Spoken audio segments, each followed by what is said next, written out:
Saludos para todo el continente americano y para los colegas y demás gente amiga de Europa, en especial de la Europa del Sur. En esta segunda emisión del proyecto virtual El Norte de México y sus libros, les habla Mario Ceruti desde la Facultad de Economía de la Universidad Autónoma de Nuevo León, en Monterrey, 200 kilómetros al sur de Texas.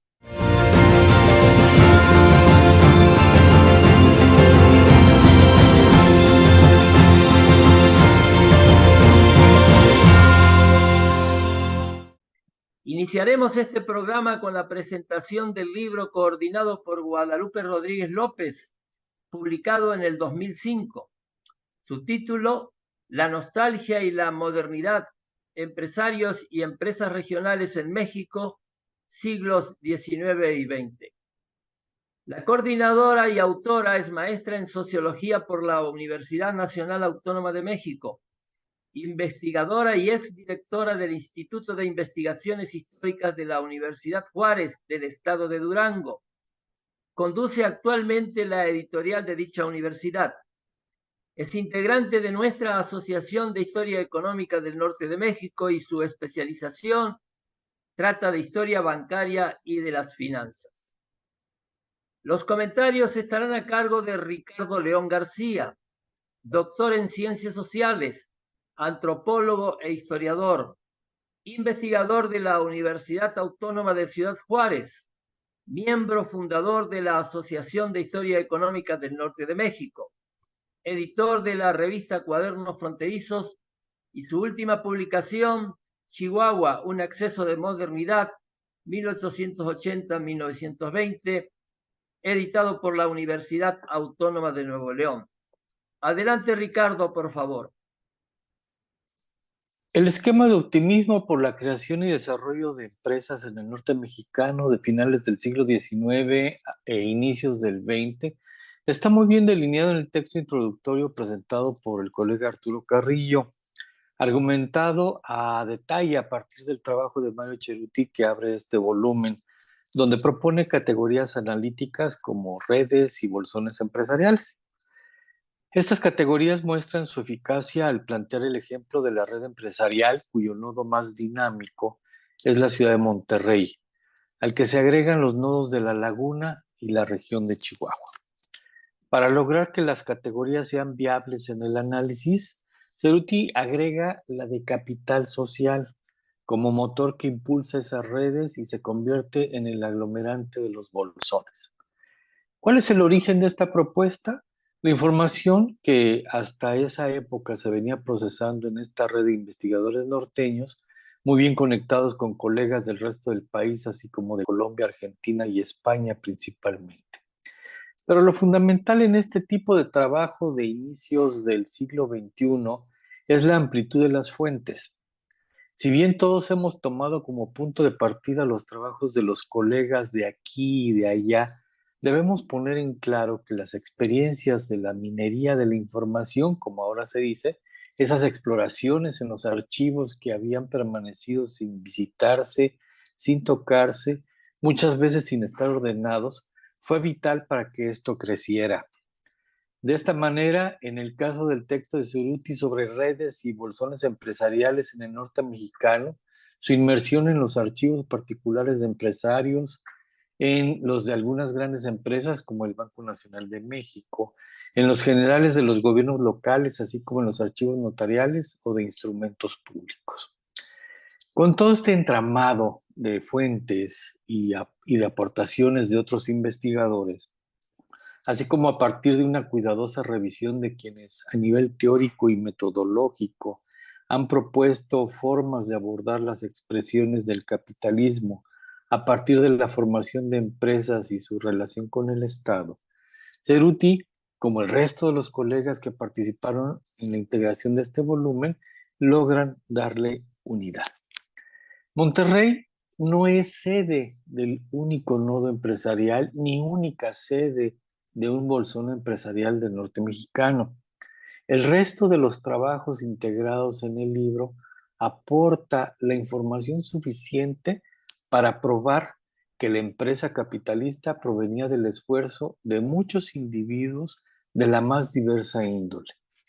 En todos estos se demuestra cuán sustancioso puede ser el trabajo cuidadoso en los archivos personales, en los de las empresas y el resto, siempre claves para dilucidar la forma y la profundidad de las redes empresariales tejidas en los tiempos tratados.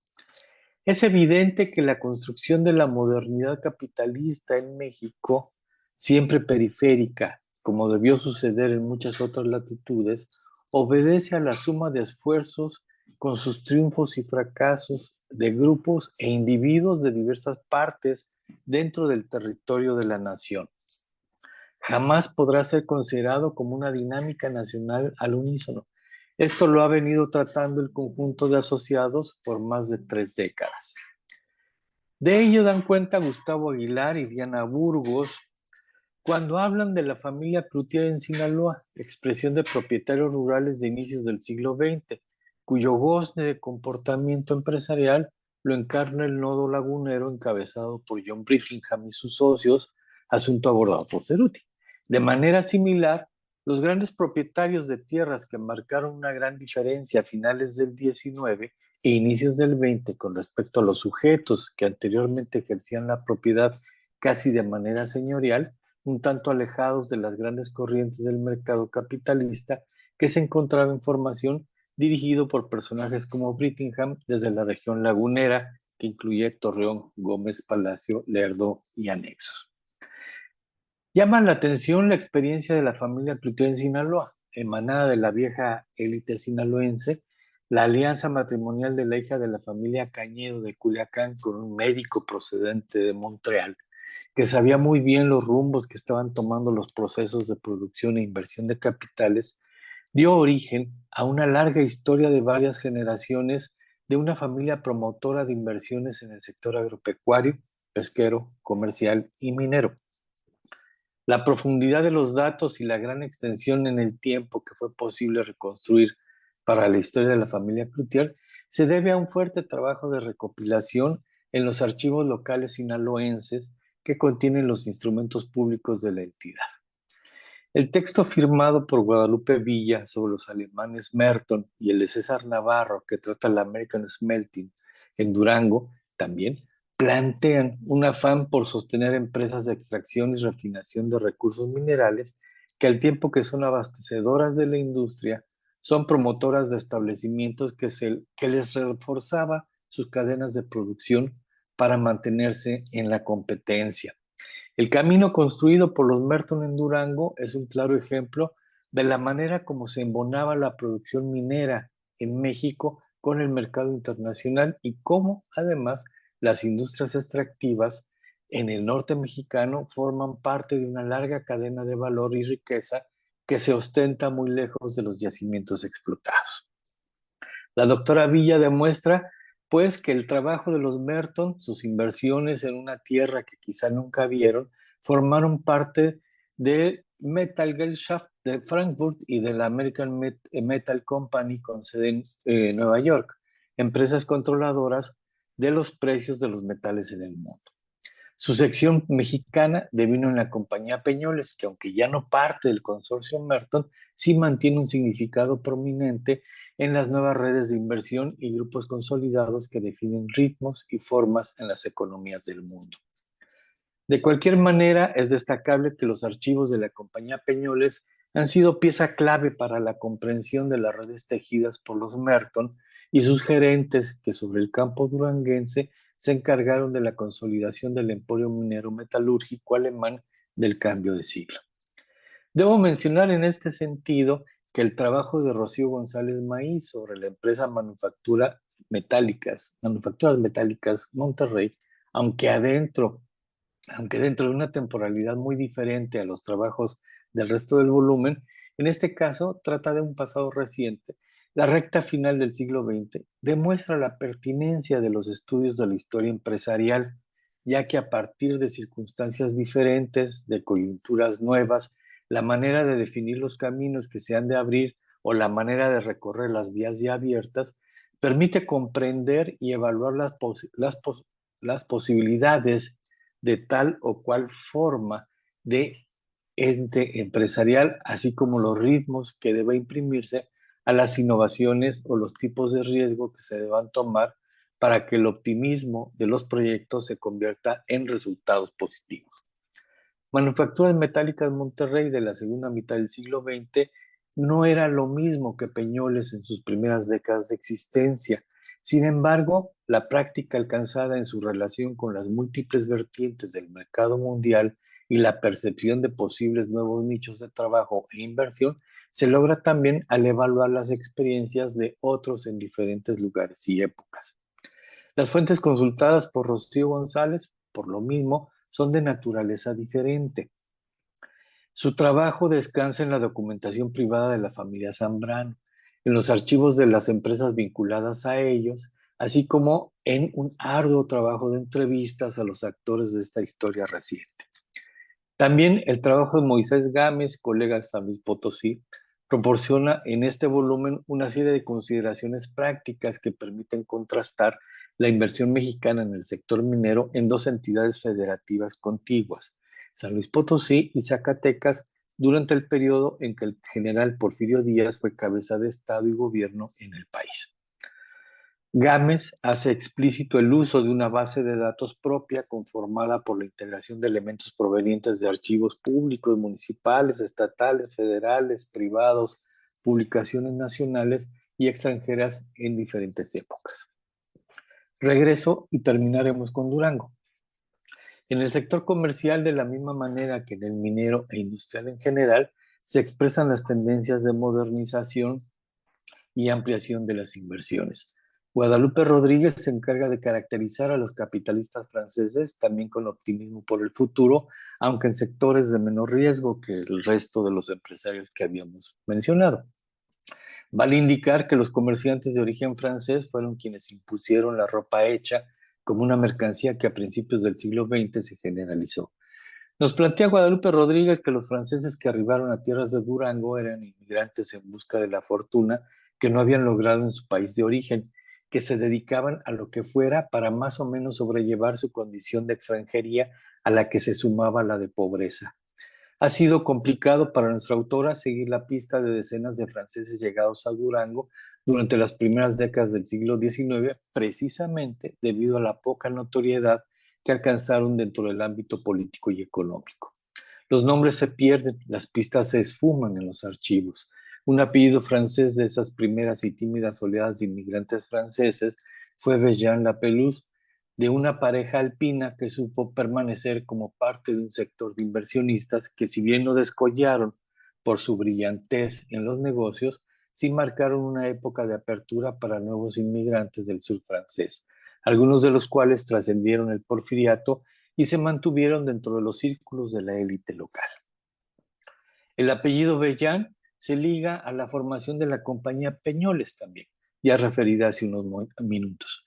Parte de lo que nos debe dejar el trabajo de Lupita Rodríguez es precisamente esa consideración relacionada con los inmigrantes europeos en la sociedad mexicana. Pocos fueron quienes arribaron con su capital a cuestas y el subconjunto que ha llegado rayando en la pobreza es mínima la proporción de quienes lograron convertirse en inversionistas y menos aún los que devinieron en capitanes de la industria y la inversión.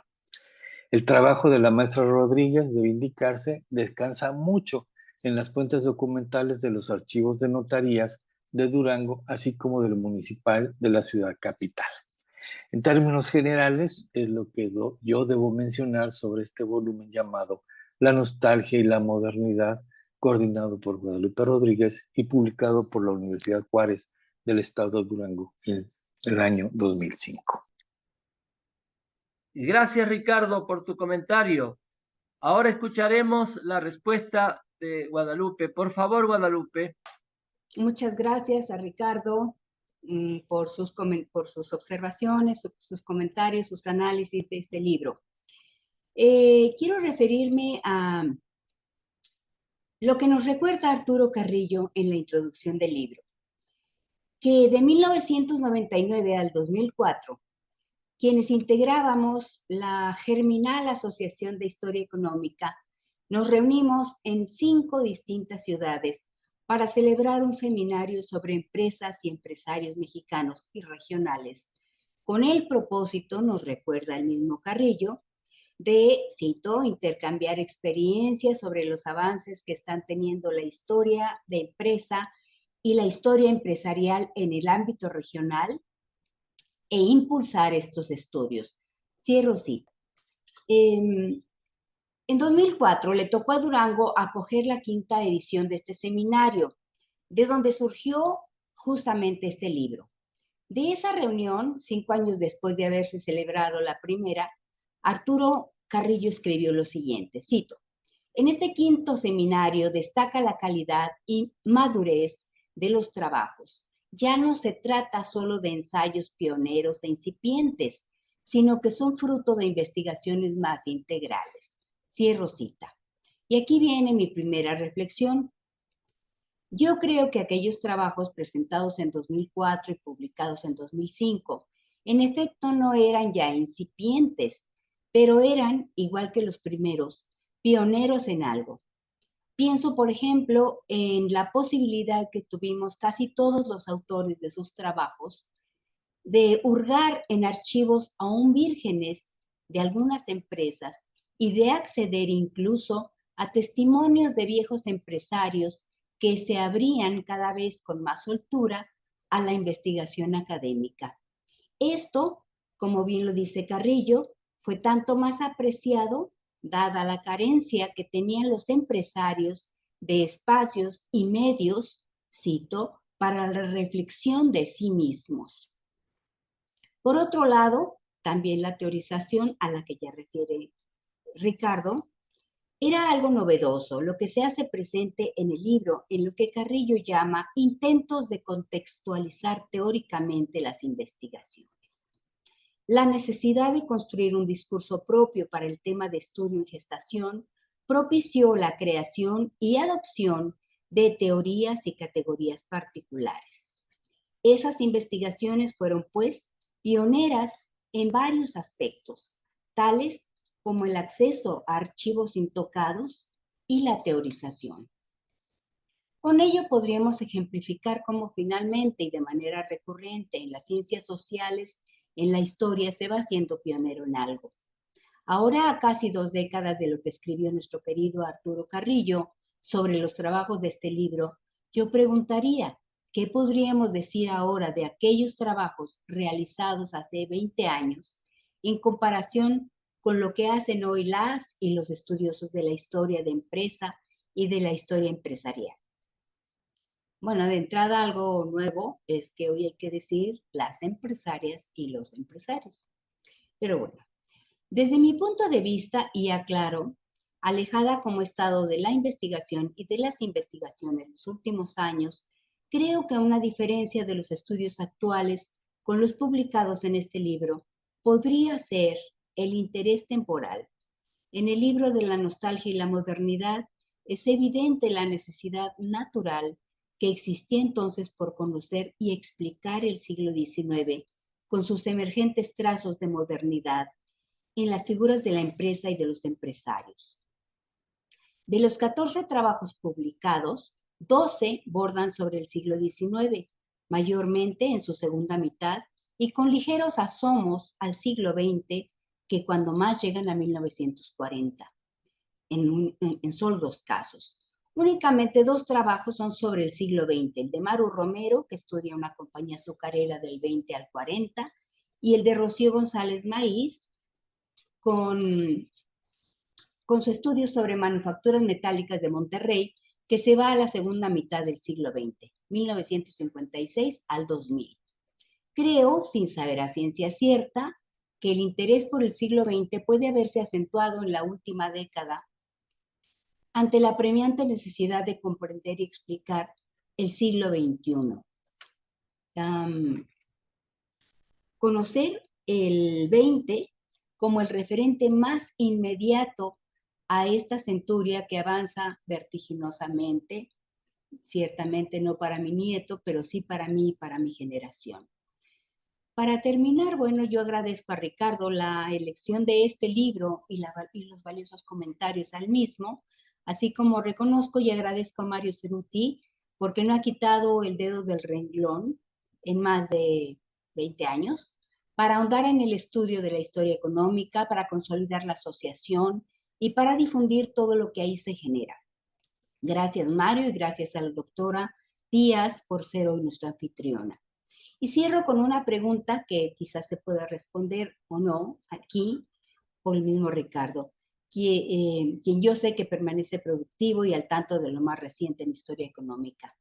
La pregunta sería, ¿en qué consideras que los estudios actuales están siendo precursores? ¿Qué es lo novedoso hoy en la historia de empresa y la historia empresarial en relación a los estudios de hace 20 años? Aquí cierro yo mi intervención. Efectivamente, hoy la preocupación es, aunque estemos abordando las empresas desde el siglo XXI, los historiadores estamos preocupados por entender qué caramba se está pasando en este siglo XXI. ¿Por qué hemos llegado a lo que hemos llegado? ¿Qué se estuvo armando en esa segunda mitad? Como bien dice la maestra Guadalupe, lo que se armó en esa segunda mitad del siglo XX para poder llegar a ser del XXI lo que es. Me parece muy importante todavía poder entender, yo creo que se sigue escarbando y hay que seguir escarbando, toda esta conformación del mercado mundial a finales del 19, principios del 20, para poder explicar, tener un referente de explicación de todos los cambios que ha habido en en la conformación del mercado mundial en este siglo XXI. Creo que buena parte de esas explicaciones las podemos encontrar en la historia económica y empresarial, y las preguntas sobre todo han surgido a partir del caos producido por la pandemia en el 2020. Tenemos que recurrir nuevamente a eso que estábamos tratando de entender, de las maneras de establecer redes de inversionistas, redes de producción, cadenas de valor, en fin, tenemos que regresar dentro de la historia, y creo que es lo que está haciendo la historia económica, la historia empresarial.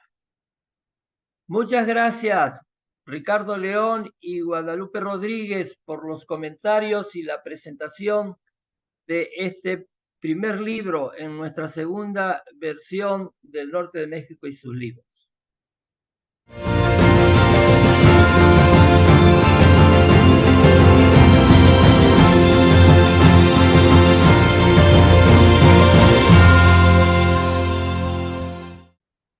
El segundo libro a presentar en esta versión es Desamortización y propiedad de las élites en el noreste de México, 1850-1870, publicado en el 2011. Su autora es Rocío González Maiz, doctora en Historia por la Benemérita Universidad Autónoma de Puebla, licenciada en Historia por la Universidad Autónoma de Nuevo León, profesora e investigadora en la Universidad de Monterrey, especializada en biografías empresariales e historia de empresas. Su última publicación, Protexa 75 años, por el Fondo Editorial Nuevo León en el 2023. El libro será comentado por Eva Rivasada. Tiene un doctorado en Historia por la Universidad Complutense de Madrid, con especialidad en América Latina contemporánea. Profesora e investigadora de la Escuela de Humanidades del Instituto Tecnológico de Monterrey. Investiga campos de la historia económica y de la tecnología, en particular sobre los sistemas agrícolas y agroindustriales. Su trabajo más reciente, Una historia de semillas, plagas, agua y energía, el algodón y la laguna, 1880-1960, publicado en el 2022. Adelante, Eva, por favor. Bueno, pues muchísimas gracias por la invitación, y como bien nos ha mostrado el doctor Cerruti, pues en esta ocasión quiero presentarles un libro que yo considero clave y que todos los interesados en los estudios históricos debiéramos tener en nuestra biblioteca. El libro tiene por título Desamortización y propiedad de las élites en el noreste mexicano, 1850-1870, de la historiadora Rocío González Meis. Un libro que considero una de sus obras más relevantes, sobre todas sus aportaciones que ha realizado sobre la historia del noreste. Esta obra, si pudiéramos sintetizarla en una frase, nos muestra el complejo proceso de transformación de la propiedad urbana y rural durante la segunda mitad del siglo XIX. Un proceso que dio fin a la propiedad corporativa de origen colonial y que marcó el inicio de la propiedad privada plena, en este caso, en el noreste de México. Lo primero que quiero señalar es que la obra es una síntesis de un trabajo de investigación mucho más amplio y profundo que la autora realizó para obtener el grado de doctor en historia por la Benemérita Universidad Autónoma de Puebla. Así que para todos aquellos interesados sobre los orígenes históricos de la propiedad privada, se les recomienda igualmente la lectura de la tesis. Una de las bondades de esta publicación es el arduo trabajo realizado por la autora en variados archivos históricos, entre ellos el Archivo General de la Nación, el General del Estado de Nuevo León, el del Congreso del Estado de Nuevo León, el Municipal de Monterrey, el Juzgado de Capellanías y Obras Pías, así como también en las colecciones de la Hemeroteca Nacional y la Biblioteca Nacional. Además, la investigación contempló una razonable revisión historiográfica del tema, tanto de México como de España, lo que le permitió hacer comparaciones regionales y nacionales que permiten a los lectores dimensionar los alcances del proceso de privatización en el noreste de México. Este libro fue publicado por el Fondo Editorial Nuevo León y la Universidad Autónoma de Nuevo León en el 2011. Quiero decir que es una edición muy cuidada y de ágil lectura, aun cuando es un tema especializado y sumamente complejo. El libro consta de 173 páginas. En la introducción, la autora nos sitúa en el contexto de la época. Nos muestra un periodo extraordinario y difícil. El proceso legislativo y político que llevó a la privatización de la propiedad corporativa fue parte de la confrontación entre las élites liberales y conservadoras. Este conflicto, como se sabe, dio pie a las guerras de reforma, a la intervención francesa, a la caída de la República y a la instauración del Segundo Imperio, el de Maximiliano de Habsburgo. La autora presenta además un escenario mucho más complejo para el noreste, pues en estos años gobernó una de las figuras políticas más polémicas, me refiero a Santiago Vidaurri. De tendencia liberal, anexó el estado de Coahuila al de Nuevo León y confrontó al entonces presidente Benito Juárez.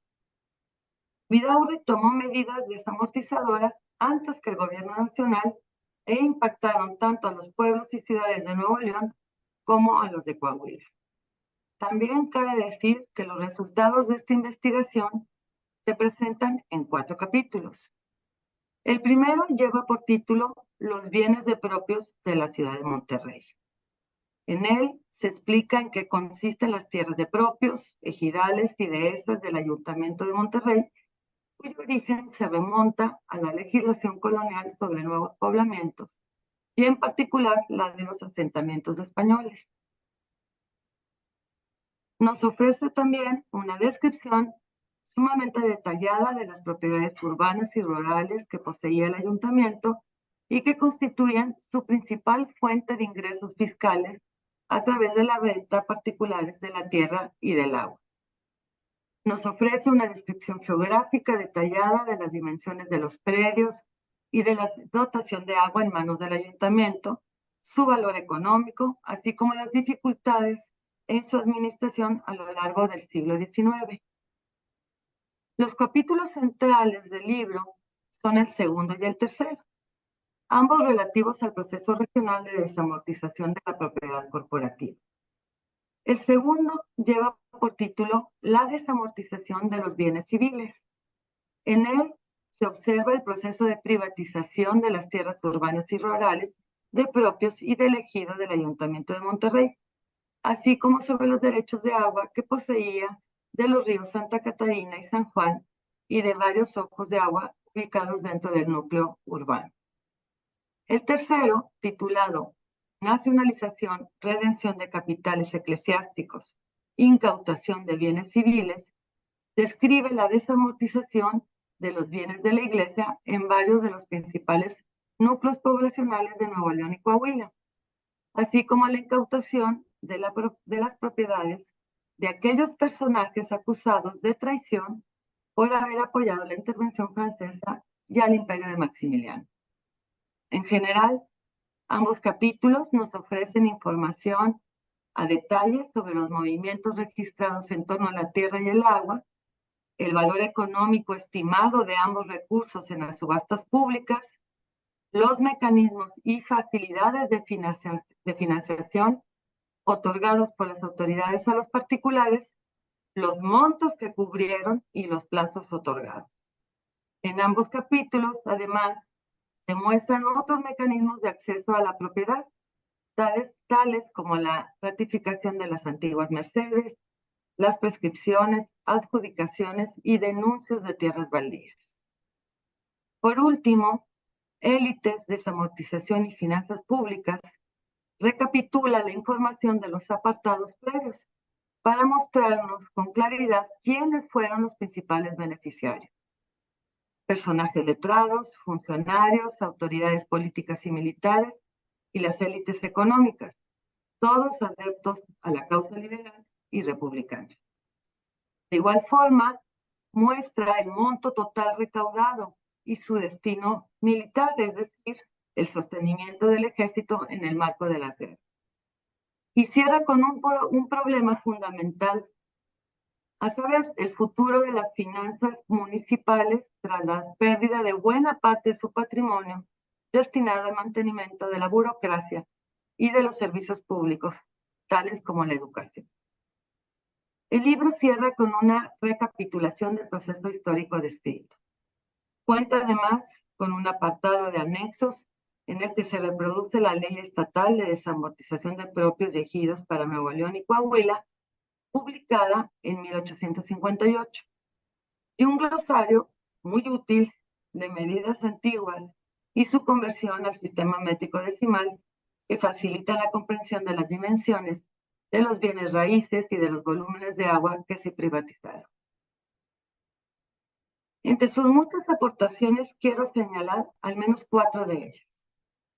La primera, este es un trabajo pionero sobre el tema de la desamortización de la propiedad corporativa en el contexto del noreste de México.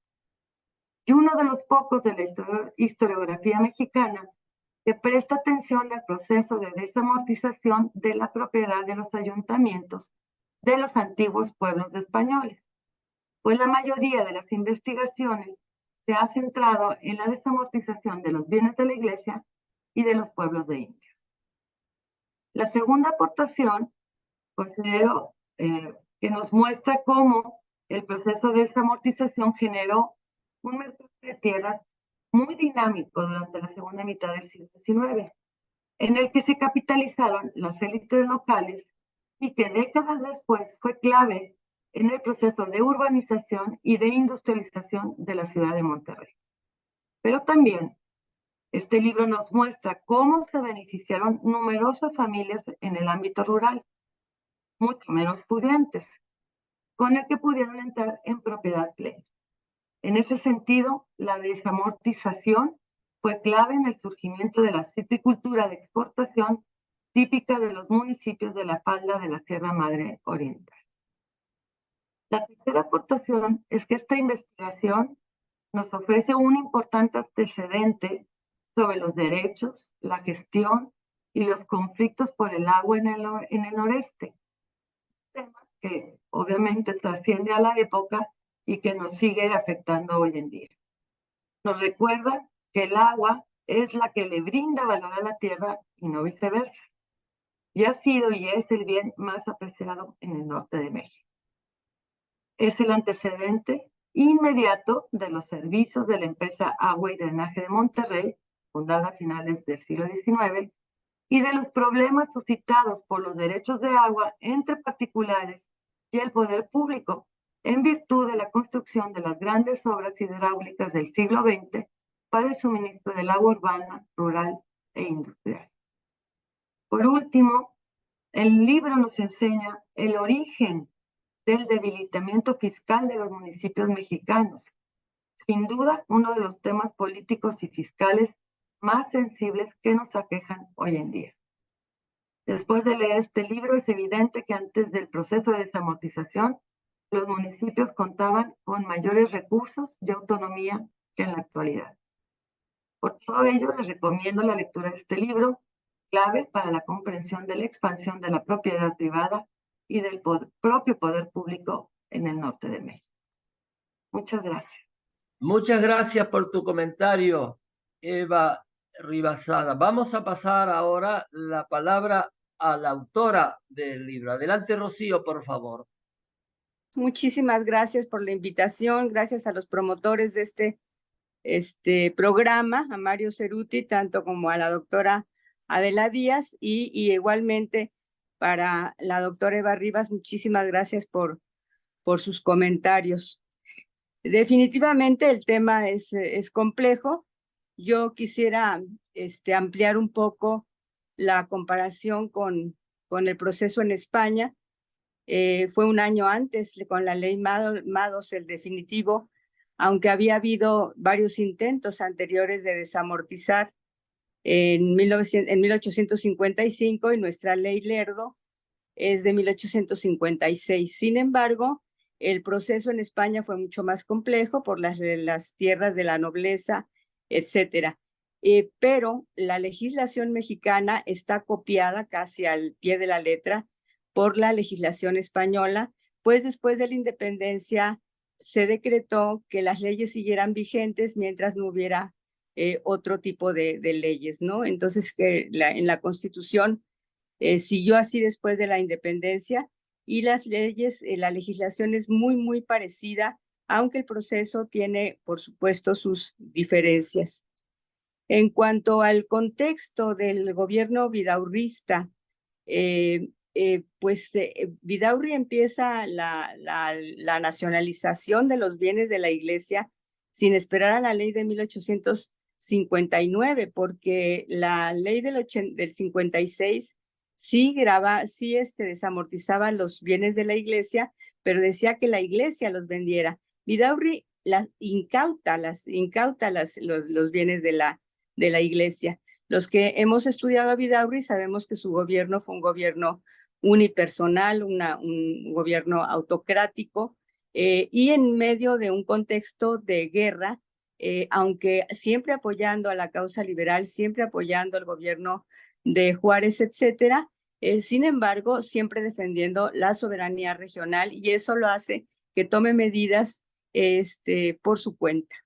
Entre lo que mencionó Eva en cuanto al destino de lo recaudado, pues es obvio que se van perdiendo en la oscuridad de la historia, por un lado, como dice un documento, y el otro es el contexto militar. Vidaurri arma más de 8 ejércitos y en eso se gasta todo el dinero. Yo considero que la desamortización, aparte de provocar la guerra de reforma, provoca también una revolución en la propiedad de la tierra, por supuesto. Se da un proceso generalizado de individualización de la propiedad y que son muchos y variados los mecanismos, tanto la subasta pública como la incautación de bienes, como la adjudicación, las mercedes y las compraventas de tierra. Esto causa una revolución en la propiedad, sobre todo de las haciendas aledañas al municipio de Monterrey, que se habían convertido en comunidades de accionistas. En España les llaman codueñazgos proindivisos. Y con la desamortización, todos estos arrendatarios que tenían el derecho por ley de comprar la tierra, se hacen de esta tierra. En el caso de las élites, obviamente, yo estudié las élites desde principios del siglo XIX y pues son no solamente los ricos o los que tienen posibilidades de comprar, sino los notables del pueblo, en el sentido de que eran los que sabían leer, los que estaban cercanos al cabildo, los que habían participado en el cabildo y sabían de las leyes y sabían de las oportunidades que tenían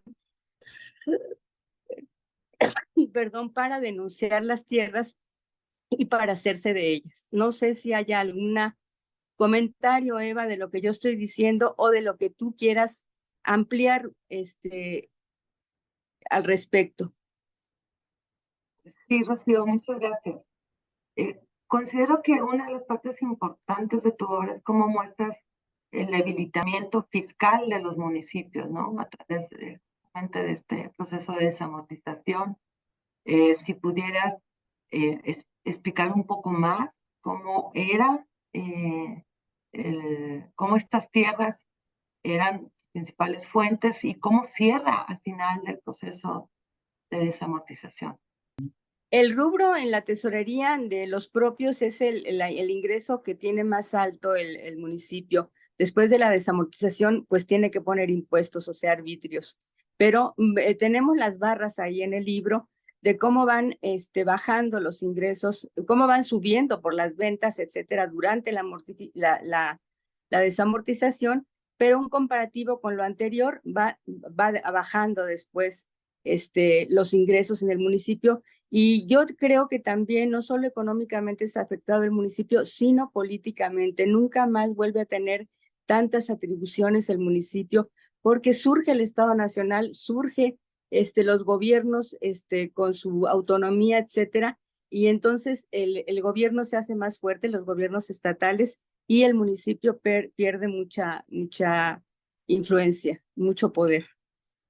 Muchas gracias a las dos colegas por los comentarios sobre el libro de Rocío González Maiz y muy agradecido por quienes nos están viendo en el continente americano y en la Europa del Sur. Los invitamos para la tercera emisión dentro de un mes de este proyecto virtual del norte de México y sus libros. Muchísimas gracias.